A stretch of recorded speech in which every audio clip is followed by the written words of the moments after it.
I replaced the tire with this Bontrager H5, and the tire size is 700 by 32. And in the last 5 rides I've had 2 flats, which is just too many.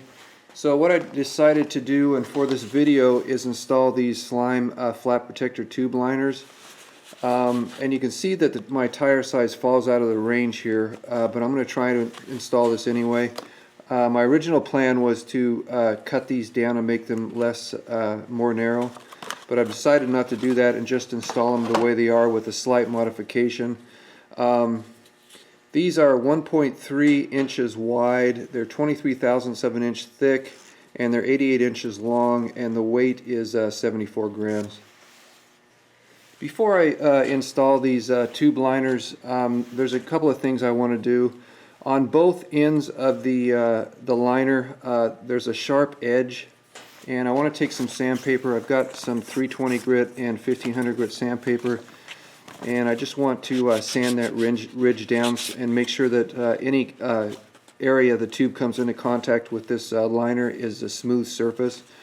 And also on one side of the liner, there's a ridge that runs down the length of the liner, and it's on both sides. I want to make sure that that ridge is facing away from the tube when I install this, so I just want to make sure that the tube comes into contact with a smooth surface and not any sharp edges or any ridges. And then to install this liner, just take your tube, or not your tube, but your tire, and insert the liner in the center of the tire and just work it all the way around. It will overlap at the end. And also I've noticed that these liners are like statically charged, and if you drop them on a dirty floor they pick up the debris. So you want to make sure that it's clean before you install it in the tire. Now I've run it all the way around the tire, and you can see that it does overlap, which the instructions say that it should. Now take your inner tube and put some air in it, but just enough air to give it form, take the wrinkles out. Then take your tire and insert the tube into the tire against the tube liner that you just installed, and at the same time making sure that the liner is properly positioned in the center of the tire. And that tube will keep everything in place.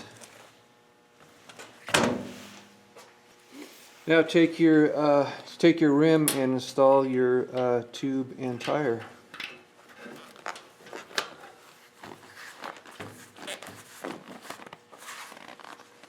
So there is the tube tire and tube liner back on the wheel. I didn't have any problems in reinstalling the tire and tube in the liner. Once you have the tube pressed into the tire, it seems to hold that tire or tube liner pretty well. This is a 60 to 80 psi tire, and I put 75 psi air pressure in the tube. I will be doing periodic updates on this, letting you know how this Slime flat protector tube liner works. But I won't be doing it in video. I'm going to do the updates on my blog, and a link to the blog is in the description below this video.